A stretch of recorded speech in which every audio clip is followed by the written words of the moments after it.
So Chicago, I've largely designated, shout out to the Wealth Building Journey. I'm going to read that super chat shortly.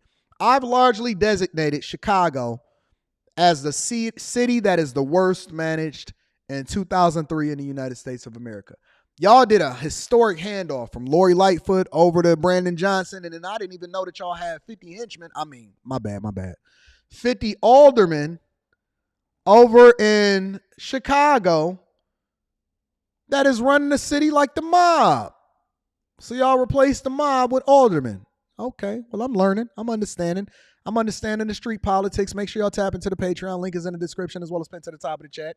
But let me share with you what's happening in Chicago. So first of all, I want to bring you up to speed on Mayor Brandon Johnson. He said that he was going to head down to the border down there in Texas to see what was happening.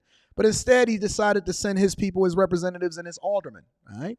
So the aldermen then went down there and they went and observed what was happening in the border.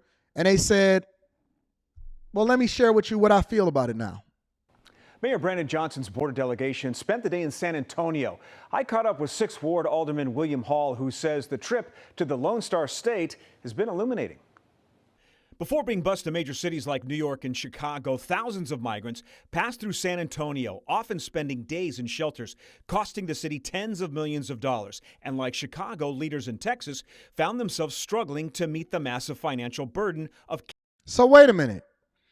When they came through and they crossed the border, because Texas just so happened to be one of the border states, Arizona, so on and so forth, Texas had been spending tens of millions of dollars, and they had been the one on the forefront and on the front lines lobbying for, asking, and petitioning your federal government and the voters to support them in closing off our borders. That largely was shown in the dysfunction and the debate against closing off our borders from our liberal delegation that's now in office now, such as the Biden administration, who swiftly did an about turn recently and said that he was going to deploy more people over into the border and build more border wall after he said that he would never build another inch of border. But y'all fell for it. Y'all voted for him. Y'all continued to rock with it. But San Antonio and the like had been spending tens of millions of dollars trying to manage through this crisis with no support from our federal government. And they said, you know what?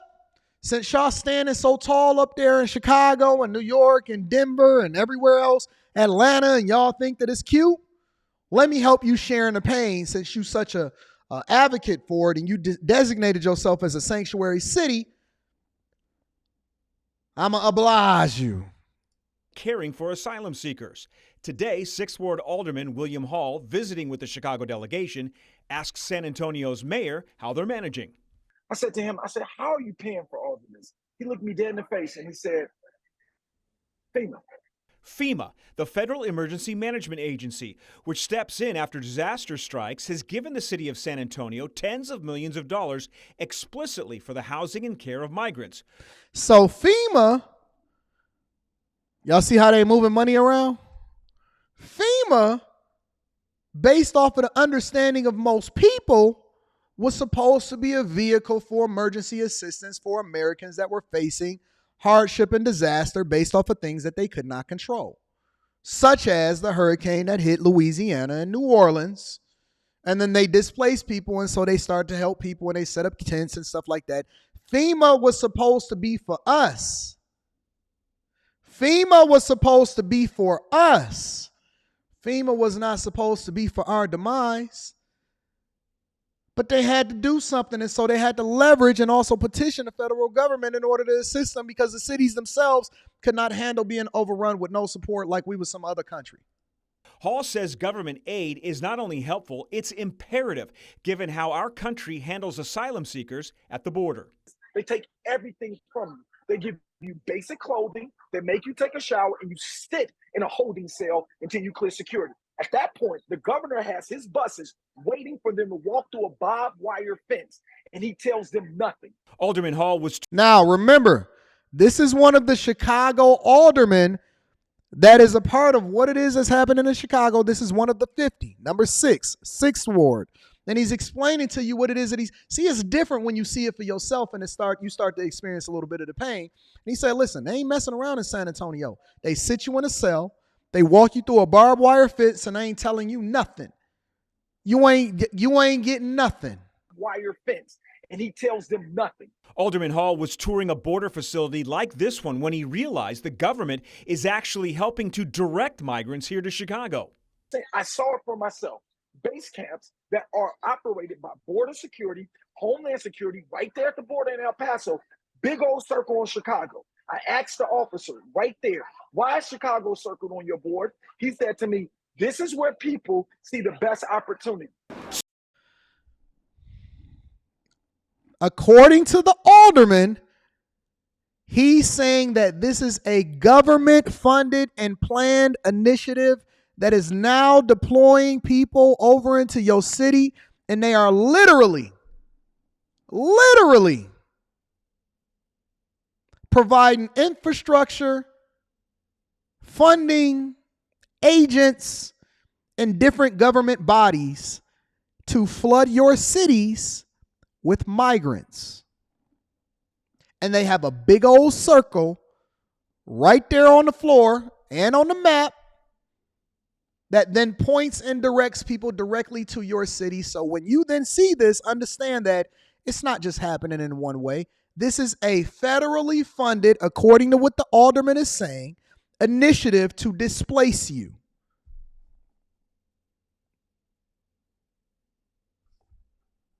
Soon to return to Chicago, Hall is now more convinced than ever that the solution to the skyrocketing cost of sheltering migrants here should come from one place and one place only.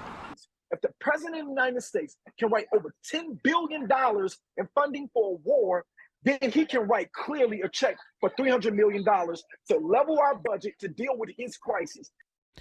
He's saying, listen, Biden is the culprit behind what is happening, and we need the president to step up and fix this, since they are the ones that are responsible for what is going on out here in these streets. Meanwhile, back in Chicago, and I don't want to take credit for this, but I think that I'm the person that's at the forefront of it as far as YouTubers, because everybody else got you concerned with things that don't affect you. But Chicago, let me tell y'all something, Chicago, before I play this. Y'all should be thanking me. Everybody in Chicago, for all of the hard work that I've been doing all this year in order to bring visibility to the issues that y'all are facing in y'all city, you should not be mad at me. You should be thanking me. I want everybody from Chicago, when you decide that you want to cam up or call up to the show today when I drop the link in the chat, I want you to thank me. I want you to thank me. I'm not going to wait for you to give me my praise. I'm going to request my praise, because I am the only person that has been consistent with bringing Chicago and bringing visibility and doing the research and making the phone calls. And I will soon be broaching your city and your borders, because you are a sanctuary city, to find out exactly what it's like on the ground, the same way that I'm on the ground with regard to these strikes and the casino workers and the UAW members and so on and so forth. In St. Louis, I'm coming to visit you. Atlanta, I'm coming to see what's happening over there. New York, you coming to the front of the congregation. Seattle, yes. Portland, gotcha. Oakland, coming. LA, coming through. San Francisco, I'm coming to see the evictions over in Houston. Yes, I will be coming to a city near you to find out exactly what is going on, because if you won't hold your public officials accountable, and if you don't show up to the polls, and if you keep voting for it, I'm just going to bring it to the front of the congregation in order to highlight why you should or shouldn't, and then inform you of why you're then voting for your own demise. Everybody in Chicago, you should be thanking me. Frankincense and myrrh laid down at my feet. Let me show you what the people of Chicago are now. Now they want to start feeling a certain type of way. This is what they're dealing with.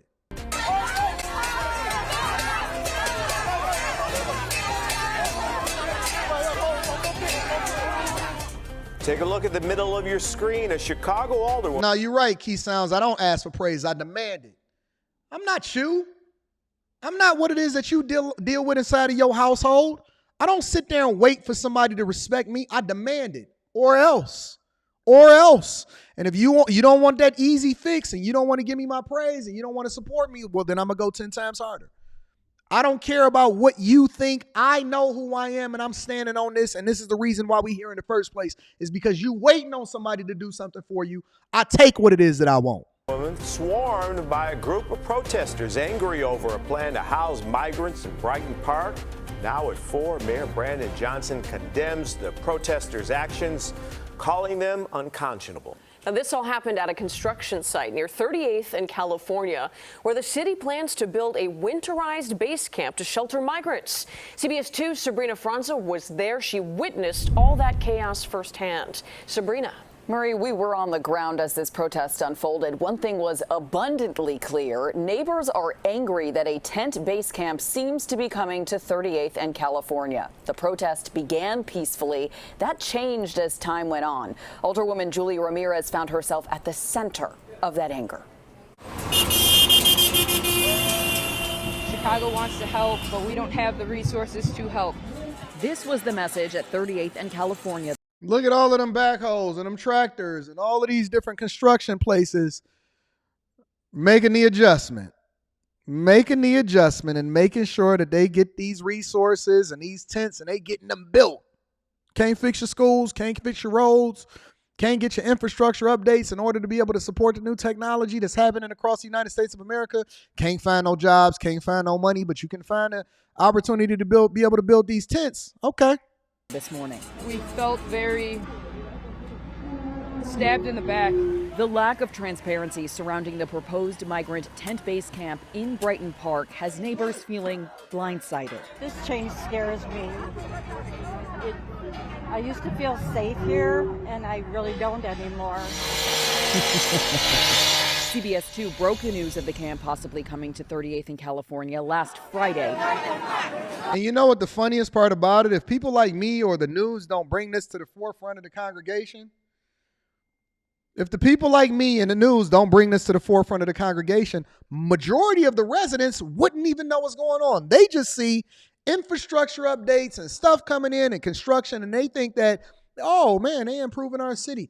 Most of y'all that's in Chicago and they bringing this into y'all wards and y'all neighborhoods, you have no clue what's even happening. They doing it right up under your nose. It's amazing. In almost a week's time, construction has ramped up. What about our immigrants that have been here? Alderwoman Julia Ramirez offered to host a community meeting next Tuesday. This protest was organized much sooner.